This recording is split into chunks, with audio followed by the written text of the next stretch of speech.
लक्ष असू द्या. करुणी बहाना फिरतो हराना यमुने काठी खाली धिंगाणा. छेड करायची खडा करायची ती कानाला सवय होती आणि म्हणून काय म्हणायचं आहे, दिसला मला लांबना.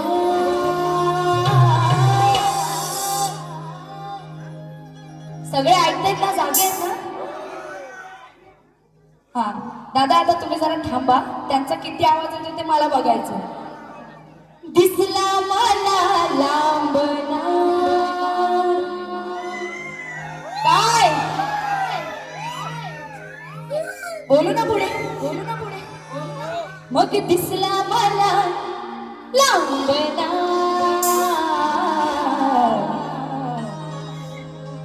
याचा काळा काळा श्यामना. अहो या काळा काळा श्यामना. ऐकले का सगळ्यांनी? आधी एकदा जोरात आवाज होऊन बुवा, तुम्हाला वाईट असं काही बोलायचं नाहीये, नाहीतर बुवा पहिलेच तलवार बाहेर काढून येतील. पण बुवा लक्षात ठेवा, तुम्ही पहिली बारी कराल, मी माझी पहिली बारी शास्त्रात करणार आहे. जर तुम्ही पहिली बारी जास्त काही वरचढ केली तर दुसरी बारी ह्या शक्तिवाली शाहीर वैद्य शेलारीच्या हातात. एवढं लक्षात ठेवायचं. हा बुवा, हो जाधव बुवा, हो जाधव बुवा आहेत ना जागे? हा म्हणून मला काय म्हणायचं आहे, अहो दिसला मला लांबना ह्याचा काळा काळा श्यामना. या तो कान्हा जेव्हा सगळ्या गवळणी या स्नान करण्यासाठी गेलेल्या असतात, तेव्हा तो श्रीकृष्ण त्यांचे वस्त्र चोरून त्या कळबाच्या झाडावर बसलेला असतो. आणि म्हणून आधी कोणाला माहित नसतं की श्रीकृष्ण कुठं बसलाय. मग एका गवळणीला समजतं, तो मग तिथे लांब बसला त्या कळबाच्या झाडावर तो कान्हा. म्हणून काय म्हणाले, दिसला मला लांबना ह्याचा काळा काळा श्यामना. आता श्याम, श्याम म्हणजे कोण? श्रीकृष्ण. श्याम माहितीये ना, श्याम बोलता श्रीकृष्णाला सुद्धा.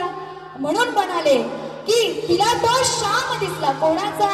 त्या नंदाचा श्रीकृष्ण तिला त्या कळबाच्या झाडावर दिसला. आणि म्हणून काय म्हणाले, याचा काळा काळा श्यामना दिसला मला ना लांबना. याचा काळा काळा श्यामना. गवळ घ्यायची की नाही? हा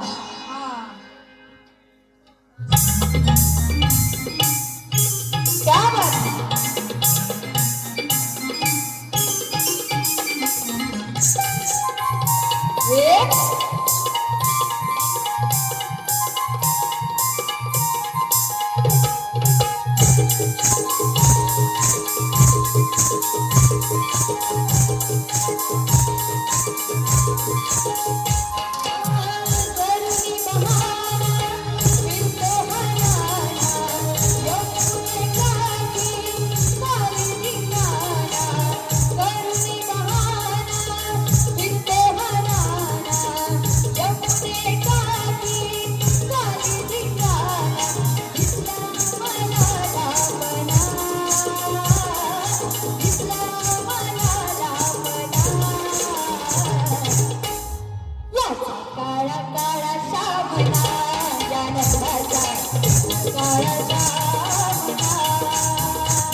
बुवा तुम्हाला काहीतरी वेगळं ऐकायला जाईल हा.